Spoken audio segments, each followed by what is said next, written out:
France. And Where in France?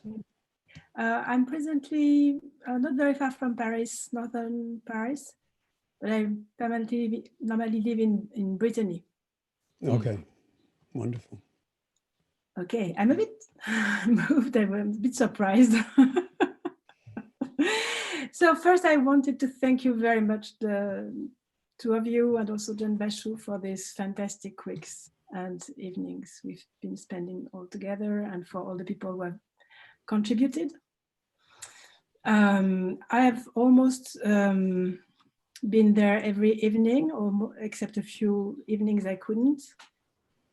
And it really, I had a wish when I was told that we were going to be sheltered. I had the wish that I could find a support, and really mindfulness was my first idea, and it immediately arrived. So it helped me a lot to navigate through the 2 months, but also it helped me to transform. And one of the transformation is that I'm an artist and writer, and I do lots of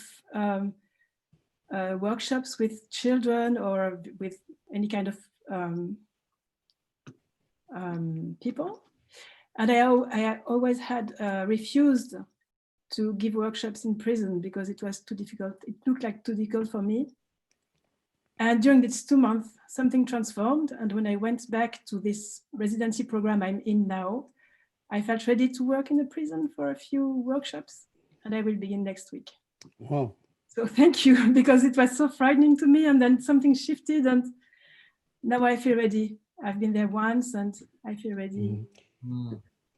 Wonderful. And do you wear protective covering, mask, and so forth, or how For are the they prison, taking? yes, I have to. You have to. It's a small prison where they have lots of good programs. I was really touched by the people working here, and they managed to protect the prisoners from the COVID. So I have to be very careful not to bring the virus in the Yeah.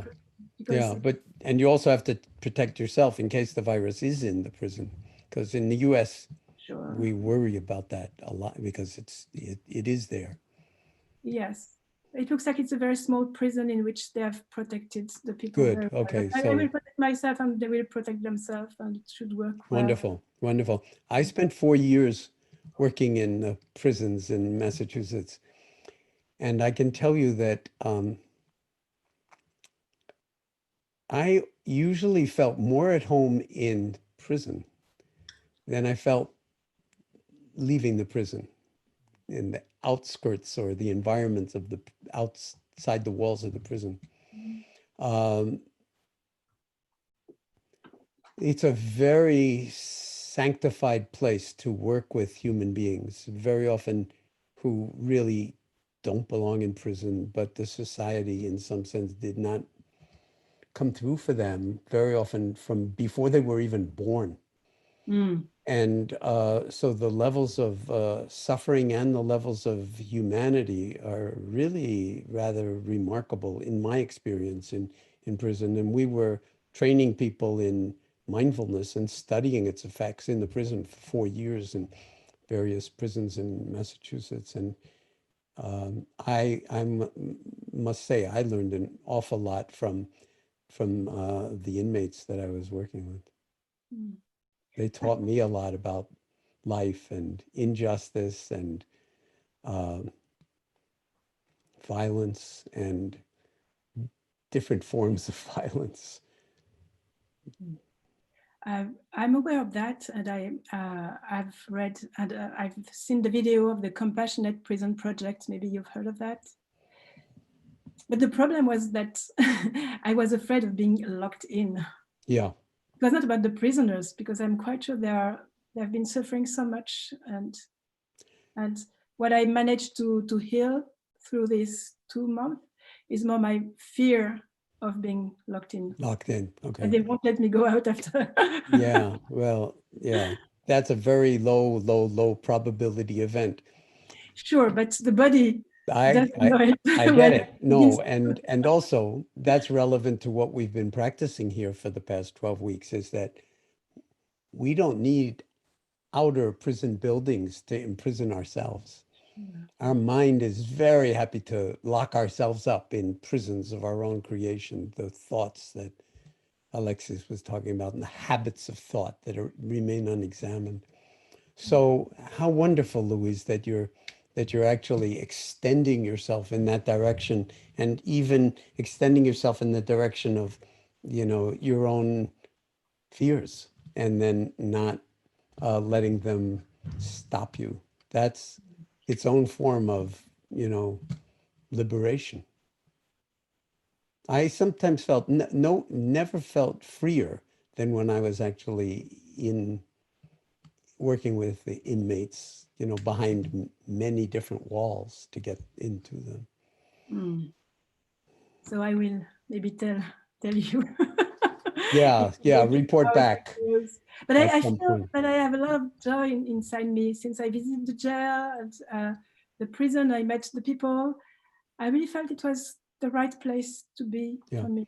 And Yeah. whatever it is that you're offering, art or reading, those and meditation practice, yoga practice, I had the experience that was like giving food to starving people, Mm.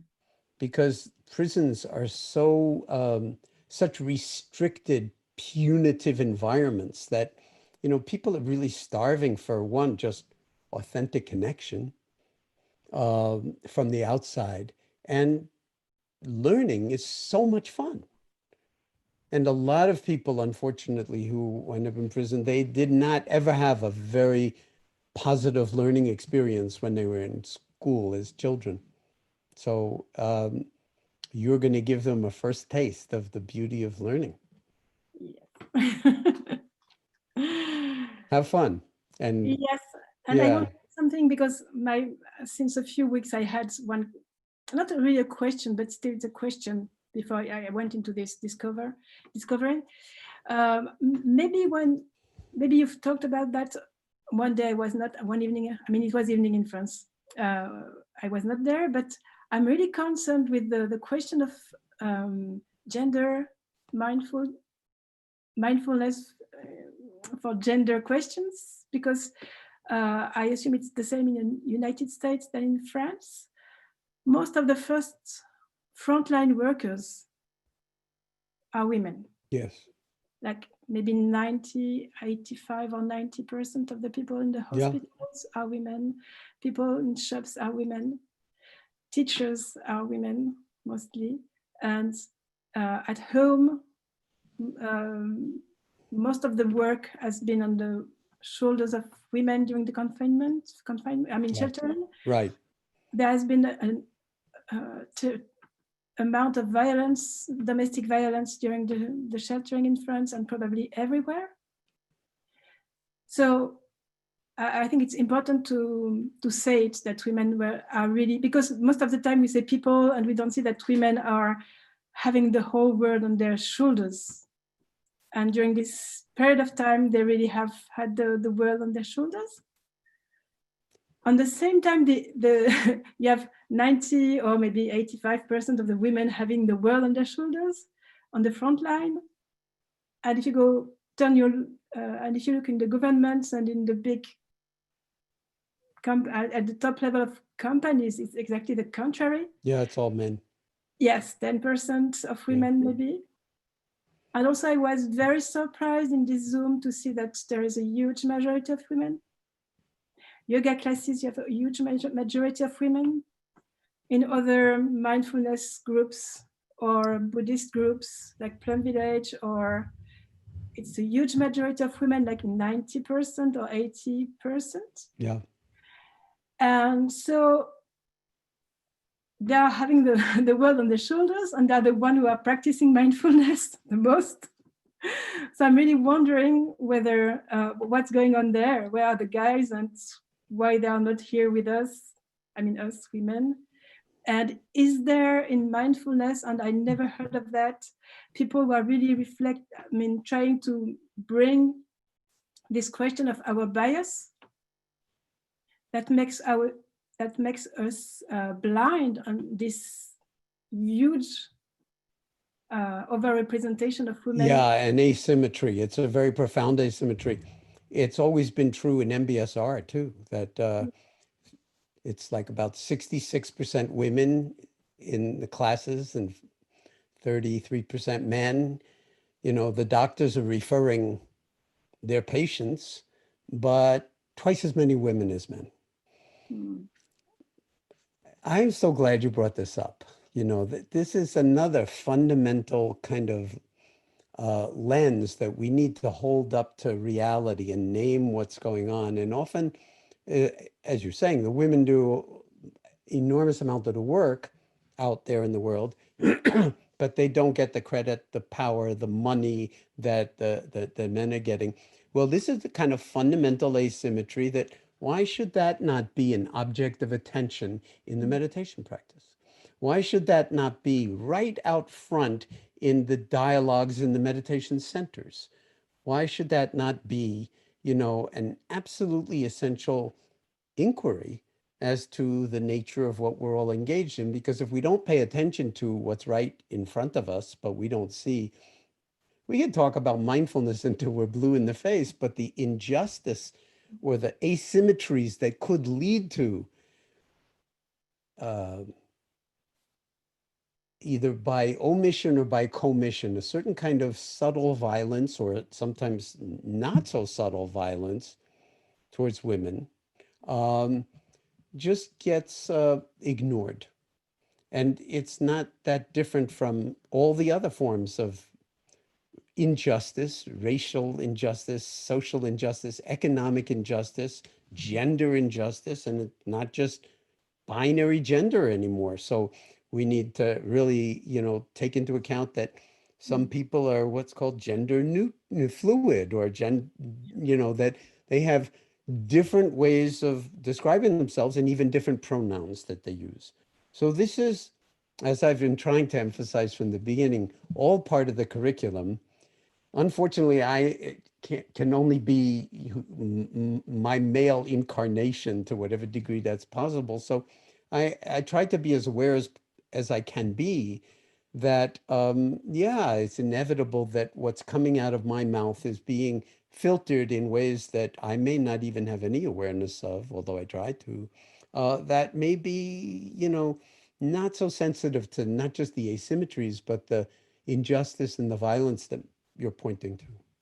Yes, and I would add, and because I feel it really on a personal level, that because it all, this question came to me because I really had 2 migraines at the very beginning of the Zoom sessions while reading books about violences against women, and I noticed that I have accumulated traumas since Right. I'm a little girl, Of and course. I noticed that it's really in my body, Yep. and that for me it's very difficult to hold this because it's so big that if I open the box, I began to open the box, but the box is so full that it's re-traumatizing me. And I think that in mindfulness there is also this, I mean, when a group is meditating together or working together on the mindfulness approach, that women in the room are not in the same situation, not all the women, but lots of the women might have accumulated traumas that have been denied, because there is also this denial, this permanent denial. No, it's not this. You're exaggerating, and it's not so bad, and you know, all this Yeah. denial, Yeah. Yeah. permanent denial. And sometimes in meditation groups, there is also denial. But still, the Yeah. body is Meditation groups are not immune yes, exactly. So I want. from ignorance and delusion. That's why I wanted to bring this topic today to really remind everybody, men and women, that there are books like Thank you. Mindfulness for race and Mindfulness for gender is important too. Thank you. I just received in the mail from one of my women colleagues, MBSR teacher, a book, The First Free Women, Poems of Early Buddhist Nuns. So, you know, even in Buddhism, there's a huge asymmetry between who has the power, who gets to eat first, all sorts of things that, you know, are almost unbelievable, all in the name of liberation. So these are very, very, that's why the landscape of mindfulness is itself a kind of laboratory for self-inquiry, transformation, and growing. And if it wasn't, it wouldn't be of any use. It would be sitting in some museum someplace or in some temple.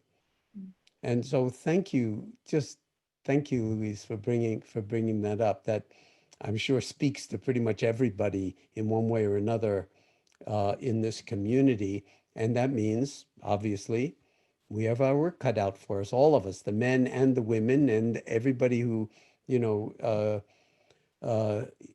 is identifying in one way or another in terms of their gender. And what could be more beautiful than that be part of this renaissance that we're, I hope, trending towards. Yes, I would love it. So Yes. thank you. And just to say that since you're in France, the ADM, or the Association pour le Développement de la Mindfulness, I think that's a pretty much women-run organization. And But the funny thing is that even women organization, they sometimes have a big denial on these questions. Okay, so it's not enough to be a woman. You have your, when you're finished in the prisons, you can work on the ADM. Okay. Or do them on parallel tracks, whatever. But I'm just being playful. But, you know, of course, we all need to do that work, just the way we all need to exercise the muscle, so to speak, of mindfulness writ large.